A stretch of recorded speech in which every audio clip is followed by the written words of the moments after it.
Ils sont plusieurs milliers, Maliens de toutes catégories socio-professionnelles, à avoir pris part à la cérémonie d'ouverture de la phase finale du dialogue intermalien qui a débuté à la mi-avril. Des travaux qui, selon des membres du comité de pilotage, se sont déroulés sur presque tout le territoire national. Le dialogue a pu se tenir dans plus de 723 communes, dont une soixantaine à peu près délocalisées dans les chefs-lieux de région pour des raisons sécuritaires et autres. Les phases régionales aussi se sont très bien passées, y compris au niveau de la diaspora. Maintenant, au niveau de la phase nationale qui a commencé aujourd'hui, il y a les délégués de Maliens établis à l'étranger.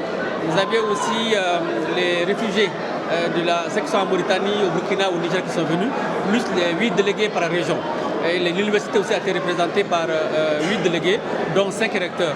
Cet engouement et cette inclusivité souhaitée par les plus hautes autorités ont été au rendez-vous lors des phases communales et régionales. Moi, je couvre la région de Bouni. On avait tablé au départ sur 150. On est venu à 300. Après, on est allé jusqu'à 500 personnes. Donc, il y a eu un engouement réel. Les gens se sont exprimés dans le plus grand respect.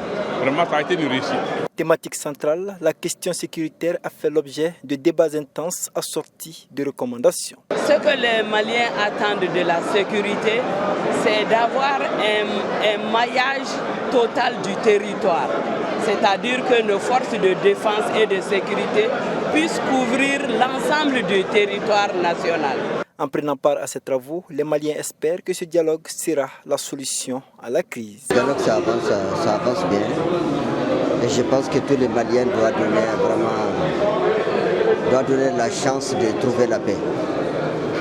Ce dialogue-là, ça va permettre aux Maliens d'avoir la paix sur l'ensemble de la région. Je pense que c'est la seule solution.